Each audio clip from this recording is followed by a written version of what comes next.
예, 김부겸 행정안전부 장관을 오늘 첫 순서로 만나보겠습니다. 요새 노란 민방위복 입고 있는 모습 TV에서 자주 보게 됐는데요. 어제 대통령 업무보고에서는 연방제 수준의 자치분권, 또 안전선진국 이런 거에 대해서 강조를 했습니다. 말이 조금 어렵죠? 예, 직접 얘기 들어보겠습니다. 김부겸 행안부 장관입니다. 김 장관님 안녕하세요.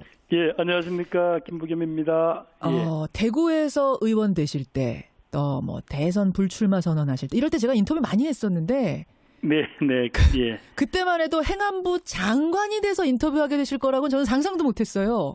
저도 마찬가지입니다. 예. 이제는 좀 자리가 적응이 되셨습니까?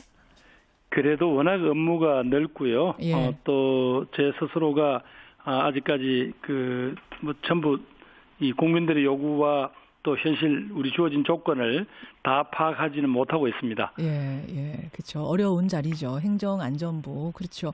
저는 두 가지 장면이 떠오르는데, 첫 번째는 김 장관님이 증세 문제를 언급하셨던 그때의 기억이 납니다.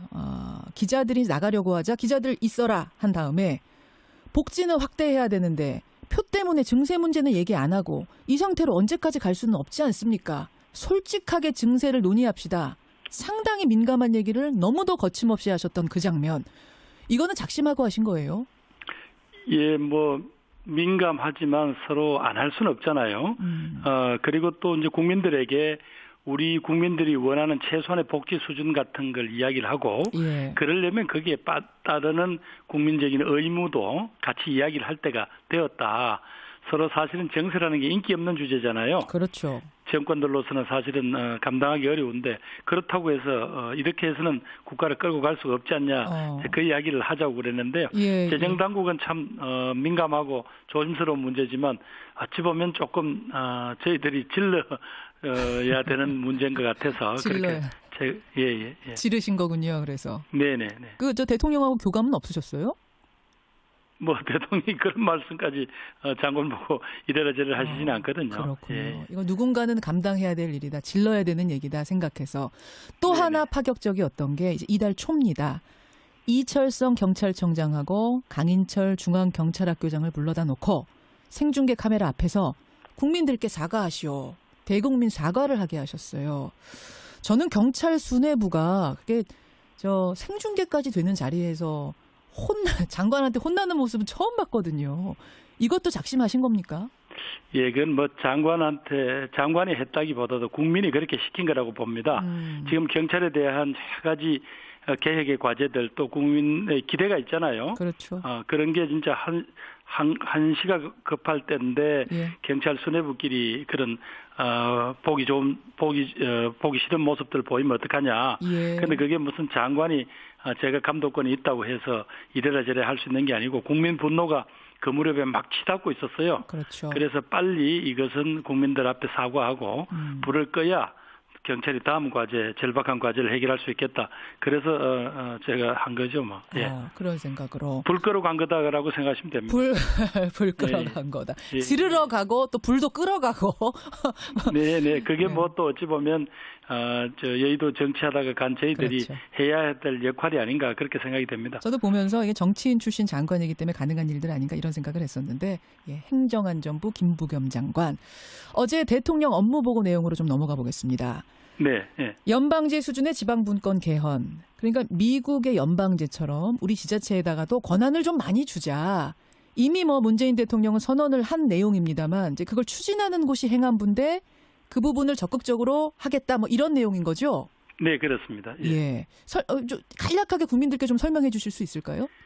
예, 그동안 우리가 정부가 수립된 이래로 한 70년이 넘었습니다만은, 예. 그동안은 중앙정부가 끌고 가고 지방은 따라오기만 하면 됐거든요. 그렇죠. 예, 모든 것들 중앙정부가 만들고 나누어주고 이렇게 됐는데, 이제 그 방법이 한계에 왔다는 겁니다. 왜냐하면 우리 국민들이 각자 다양한 욕구가 있는데 그걸 중앙정부가 일괄적으로 이렇게 하시오 저렇게 하시오 한다고 지금 국민들의 삶의 질이 나아지지가 않거든요. 그래서 그걸 잘 할 수 있는 건 지방이다. 그러면 지방은 그 일을 하고 싶어도 권한도 없고 돈도 없고 사람도 없습니다. 그것을 획기적으로 내려줘서 예. 현장에 있는 그분들이 국민의 목소리를 듣고 예. 가장 잘 대응하고 일을 할 수 있게 하자. 그 취지고 거기에 따른 정치적인 규정을 하자면 거의 연방제에 버금가는 그만한 수준의 권한 이양과 지방 분권을 하자. 그렇게 생각하시면 되겠습니다. 그럼 뭐뭐 주는 겁니까? 입법권 주는 거고. 그러니까 이제 스스로 알아서 이제 자치조례권을 만들어라. 그 다음에 이제 재정권, 자신들이 그 돈을 받아가지고 예. 또 자신들이 돈을 모아서 어디에 쓸 것인지는 스스로 결정해라. 예. 그 다음에 자신들이 공무원 숫자를 어떻게 하고, 그것도 직급을 어떻게 하고 하는 자치 이제 조직권도 줘야 되겠죠. 예. 자치재정권, 조직권, 또 행정을 할 수 있는 권한, 그런 것들을 그 4대 복지권까지 4대 권한이라고 합니다만 예. 그 권한을 지방 스스로에게 주자는 거죠. 주자. 내년 지방선거 전까지를 목표로 한다. 맞습니까? 그러니까 왜냐하면 내년에 대통령께서도 그렇고 정치권도 내년 지방선거 때 개헌을 같이 하자고 지금 약속을 하고 있잖아요. 그렇죠. 그러면 이런 정도의 수준은 국민적인 합의가 돼야 됩니다. 예. 그러려면 개헌에 담아야 되거든요. 그 말씀이죠. 그러니까 지방선거 할 때 투표할 때 이 부분까지 담아서 개헌 투표를 같이 하는 방식 이걸 구성하고 네네. 계시는 그러려면 거군요. 그 전까지 활발하게 토론하고 현실에 대해서 진단하고 또 솔직하게 이야기를 해야 됩니다. 누가 양보를 하고 그렇죠. 누가 또 말하자면 이 책임을 질 것인지 예. 그런 내용입니다. 그 미국 같은 경우는 주마다 세금도 다 다르거든요. 세율도 우리도 그 정도까지 가는 겁니까?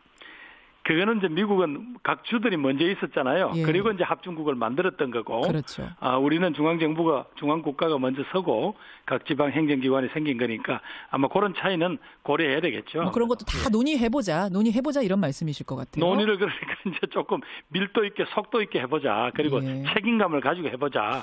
하다가 안 되면 말고가 아니다. 그런 취지라고 보시면 되겠습니다. 근데 지방자치 취지는 참 좋습니다만 현실적으로 보면 말이죠. 우리 지방의회 도의원, 시의원, 구의원들이 각종 비리에 연루돼서 국민 신뢰도 상당히 낮고 그런 지방의회에다가 권한과 재정을 더 주는 게 맞느냐. 우리가 그걸 감당할 수준이 되느냐. 우리 지방의회가. 이런 반론 나오는데요. 네, 그렇다고 해서 물론 그런 문제점이 있다는 걸 잘 알고 있기 때문에 우리가 고민입니다. 그게 우리 현실이거든요. 그렇죠. 그러나 그렇다고 언제까지 중앙이 전부 다 그걸 쥐고 앉아서 지시하고 그렇게 할 수는 없고 그래서 이제 저희들은 그 견제 장치로 소위 지역 유지들을 위한 혹은 지역의 정치인들을 위한 지방자치가 되지 않게 하기 위해서 예. 바로 주민들이 실질적으로 참여할 수 있는 아주 쉬운 코스를 많이 만들자는 거죠. 주민들이 직접 참여하는. 그중에 하나는 주민들이 온라인에서 이제 조례도 발의하고 예. 소위 의원들이 제대로 일을 안 하시면 예. 바로 감독하고 또 주민도 소환할 수 그런 제도도 도입하자 그런 게 있습니다. 예. 이 국회 통과돼야 되는 문제인데 국회에서도 예. 좀 우려의 목소리가 있던데 국회 통과는 어떻게 보세요? 결국은 이제 국민적인 관심이 어느 정도 따라주느냐가 그렇죠. 문제겠죠. 국회의원들이라는 분들은 결국 정치인들이니까 예. 국민들이 어떻게 생각하시느냐에 따라서 그분들이 판단하실 수밖에 없다. 그렇게 생각합니다. 예. 지역 균형 발전에 대해서 누구보다 관심이 많은 분이 김부겸 장관이신데 세종시로 수도를 이전해야 된다는 의지는 여전히 가지고 계세요? 네, 저는 그런 생각입니다만은 수도 이전이라는 말 자체가 헌법재판소에서 일단은 위헌이다라고 말씀하셨으니까 예. 제 욕심 같아서는 그 문제도 내년에 개헌을 이야기를 할 때 예. 국민의 의사를 물어봤으면 좋겠습니다. 내년에 지방선거할 때 세종시 수도 이전도 국민들께 국민 투표로 한번 물어봤으면 좋겠다라는. 네네. 그냥 수도라고 하니까 여러 가지 오해가 있으시니까 행정이라는 거에 국한에서 행정 수도라고 예. 하면 어떻겠습니까만은 예. 그렇게 하고 현재의 수도권은 다양한 규제에 묶여 있으니까 그건 또 다른 역할 예를 들면 서울은 경제 수도가 된다든가 이런 다양한 방식으로 전국이 분극화되고 예. 분권화되는 그런 그림을 저는 꿈꾸고 있습니다. 여전히 그 의지를 갖고 계시군요. 왜냐하면 사실 헌법재판소에서는 조선시대 경국대전을 근거로 해서 수도는 서울이라는 관습헌법을 존중해야 된다. 따라서 세종시 수도 이전은 위헌 이렇게 낸 상태인데 이미. 그래서 이제 그 헌재 결정에 대해서 어떤 형태로든지 변경을 가하려면 예. 국민의 의사를 확인하는 수밖에 없거든요. 그것보다 위에 저는 있는 건 경국대전을 읽어보지 못해서 잘 모르겠습니다만 참 좀 그때 난감하더라고요. 이 국민이 납득을 하겠나. 경국대전까지 우리가 지켜야 되는가. 그런 문제가 있죠. 예. 그걸 넘어설 수 있다고 보세요. 국민 투표라는 과정은? 헌재 결정을 거기에서 그러니까 그냥 단순히 행정수도를 옮긴다는 것만 가지고는 그건 국민들이 조금 떠악해 하실 수 있으니까 예. 국가 전체에서 기능을 이렇게 분산시키자. 예. 예를 들면 행정은 중부권에 있는 세종, 뭐 예를 들면 뭐 경제는 현재의 수도권을 잘 살려가고 또 나머지 여타 지방 도시들이 앞으로 살아갈 수 있는 어떤 지역 거점의 발전 전략 같은 거 이런 거를 해서 예. 국가 전체에 골고루 말하자면 살아갈 수 있고 성장할 수 있고 젊은이들이 뿌리를 내리고 살 수 있는 그런 어떤 큰 전략이 나와야 되지 않겠냐. 예, 예. 뭐 저는 그런 생각이죠. 뭐. 예. 알겠습니다. 행안부 김부겸 장관 여러분 지금 만나고 계십니다. 그나저나 그 내년 지방선거에서요. 네네. 대구시장으로 김부겸 장관이 나오시는 거 아닌가 이 얘기가 요즘 부쩍 많이 들립니다, 장관님. 아유, 저는 정말 몇 번 그게 아니다. 특히 저 행정안전부는 선거를 또 관리해야 되는 주무부처거든요. 예. 예, 그런 제가 말하자면 심판 노릇을 해야 될 제가 선수로 되겠다는 거는 그건 국민들에 대한 도리가 아니고 특히 대구에서 제가 국회의원 어렵게 됐잖아요. 어렵게 하셨죠. 그런데 2년 만에 또 시민들이 보시기에 또 사표를 내고 자기 말하자면 정치적 이익만 찾는다 그러면 그 시민들한테 그건 정말 큰 욕먹을 짓이라고 생각해서 제가 계속 부인을 했는데도 자꾸 그렇게 말씀을 하시니 참 난감합니다. 그래서 요즘 대구 근처에도 자주 못 갑니다. 오해를 받을까 싶어서. 욕먹을까 봐 싶어서. 아니 하도 자꾸 오해를 하시니까요. 예. 사전선거 운동한다고 그러시고 이래서. 그 대구 근처에 가지도 못하고 계세요. 네네. 그런데 지금 이제 한국당에서는요. 이미 김부겸 장관 출마를 기정사실로 하고 상대 후보를 물색하고 있다. 이런 얘기가 들리고 여론조사도 김부겸 장관을 넣어서 막 여론조사 기관들이 돌리더라고요. 그러면 압도적인 1위가 나옵니다. 이렇다 보니까 김 장관님은 아니다 해도 결국 당이 지방선거 근처에 가가지고는 김부겸 장관을 대구시장으로 올리지 않겠는가 이런 얘기가 구체적으로 나오더라고요. 그래서 많은 정치인들이 그런 어쩔 수 없는 선택을 한 것도 사실입니다. 우리 정치 역사에. 그렇죠. 그러나 저는 또 그래도 제 고집대로 정치를 해왔으니까 그 점은 김현정 선생님도 저를 믿어주시는 게 좋을 것 같습니다. 이 정도 말씀하시면 저도 인터뷰를 워낙 한 10년 해온 사람이라 이 정도 말씀하시는 분이 말을 뒤집는 거는 못 본 것 같습니다. 예. 네. 이 정도 상황이라면 알겠습니다. 지금 의원직을 유지한 채 장관을 하고 계신 상황이기 때문에 내가 이 상황에서 또 의원직 내팽개치고 장관 그만두고 대구시장으로 나가는 건 대구민들에 대한 도리가 아니다. 이 말씀. 특히 저를 뽑아주셨던 대구 수성구민들한테 그건 제가 2년 만에 간다는 것은 그건 정치적으로 도리가 아닌 것 같습니다. 알겠습니다. 한 1분 정도가 남았는데요. 질문 드릴 건 많은데 그것보다도 김부겸 장관이 국민들께 하고 싶은 말씀이 있으실 것 같아요. 행안부 장관으로서 그 이야기를 1분 동안 담아주시죠. 예, 국민 여러분, 새 정부가 출범하고 새로운 어떤 개혁의 신호탄을 좀 올리려고 하는 점에 북한의 김정은 정권이 핵과 미사일로 한반도 전체 안보 환경뿐 아니라 여러 가지 국제 정치 상황을 어렵게 하고 있습니다. 이럴 때일수록 국민들과 정부 간에 또 여러 가지 국민의 대의기관과 정부 간에 서로 간의 최소한의 신뢰와 어떤 형태의 미래에 대한 함께 꾸는 그림이 없다면 정말 어려울 수 있습니다. 이럴 때일수록 저희들이 다양한 형태 위기에 대해서 같이 정말 이웃과 함께 이 위기를 극복해 간다라는 그런 국민들 스스로 일어나는 그런 당당한 모습 또 자발적인 모습 보여주시면 정부 저를 비롯한 많은 공무원들이 또 문재인 정부의 모든 장관을 비롯한 정치인들이 정말 혼신의 힘을 다해서 이 국가의 위기를 극복하고 멋진 어떤 개혁의 대한민국 한번 만들어 보겠습니다. 저희들 믿고 한번 도와주십시오. 지금 1분을 꽉 채워 쓰셨는데 지방분권 개헌에 대해서는요. 청취자 의견이 다양한 게 많이 올라와요, 장관님. 저희가 이건 모아가지고 나중에 전해드리겠습니다. 참고해서. 지방분권과 함께 균형 발전은 꼭 같이 나가야 될 가치입니다. 여기까지 말씀 듣겠습니다. 고맙습니다. 고맙습니다. 행정안전부 김부겸 장관이었습니다. 김부겸 행정안전부 장관을 오늘 첫 순서로 만나보겠습니다. 요새 노란 민방위복 입고 있는 모습 TV에서 자주 보게 됐는데요. 어제 대통령 업무보고에서는 연방제 수준의 자치분권, 또 안전선진국 이런 거에 대해서 강조를 했습니다. 말이 조금 어렵죠? 직접 얘기 들어보겠습니다. 김부겸 행안부 장관입니다. 김 장관님 안녕하세요. 예, 안녕하십니까. 김부겸입니다. 예.